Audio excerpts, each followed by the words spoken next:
Welcome to Connected Media Live at NAB Show. I'm Bridget Nzeku, and joining me is Eric Freund, Vice President of Product Marketing at Minerva Networks. Thank you very much for talking to us. Oh, thank you for having me. Tell us about your exciting new launch at NAB Show this year. Yes, so this morning we announced our next generation service management platform, Minerva 10, which for us represents a leap forward both in terms of the back office capabilities it provides service providers, both telephone and cable operators, as well as the user experience that it in turn allows operators to offer their subscribers and really enrich the content search and discovery process. Lots of people we've talked to today have underlined the real change in the industry, the rapid pace of development. Connected Media Live has grown to twice the size it was last year. What do you see at Minerva Networks as the main changes in the industry? So I think there's changes going on at really multiple points within the overall media value space. If you look on the content side, you have a great deal of fragmentation in terms of the distribution platforms that are now available, the ways in which consumers can access various types of media, as well as the range of metadata that's used to describe that content. That challenge is really amplified then when you look at the connected home, where you have just a myriad of connected devices and CE devices now, where many consumers expect to be able to access that content from. So it creates kind of this double whammy effect of you're dealing with a lot more content that you're trying to manage on the back office or on the back end of your network, and then trying to figure out how to securely deliver it across a range of devices and, quite frankly, over a range of networks as well. Minerva has exhibited at NAB Show for several years now. What's special about this year? What are the buzzwords in your view? I think a couple of things we're seeing a lot more of is certainly around really trying to redefine the content search and discovery paradigm. A lot more emphasis around recommendations and personalization, and really trying to bring out the ease with which a consumer can find content quickly across a range of sources, whether it's live, on demand, et cetera.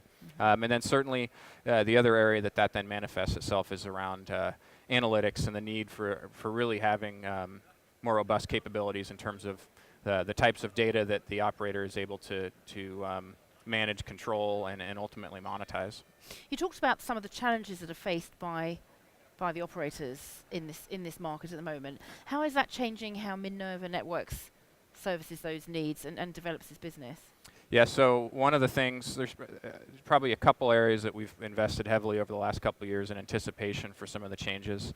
One is around just the recognition that operators need to simplify a lot of the management across, whether it's across different networks, if it's occurred through acquisitions or other things, as well as again across the range of content sources. So having a single back office, single subscriber management platform that can be used regardless of whether the network is DSL or fiber to the home or hybrid fiber coax is very important.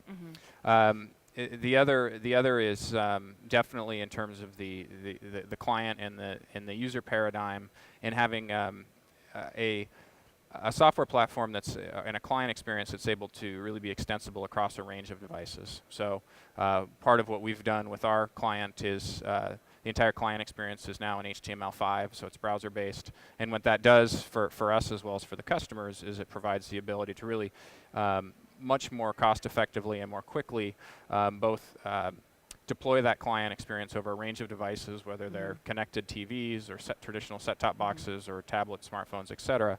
But in addition to that, it also provides them with the ability to really increase their service velocity around new features, new services, and take advantage of the network. We see ultimately the benefit for the operator is the network and the investment they've made into it.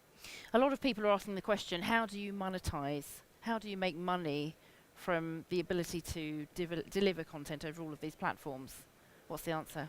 The first answer is it's not easy. It's content to a certain extent has become a little bit commoditized. There's just so much of it out there. So I think that's a challenge that the industry as a whole is addressing. But again, it comes down to really being more intelligent about how you offer new content and how you cross-promote content you already have to your existing subscriber base. And we see a lot of opportunities with the ability through recommendations, as well as having a rich analytics platform, of being able to do a more effective job of really reaching some of the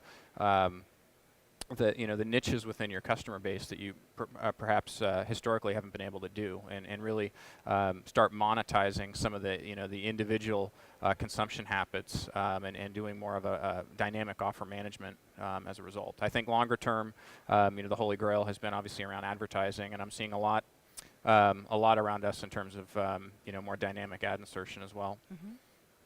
Thank you very much for talking to us. My pleasure.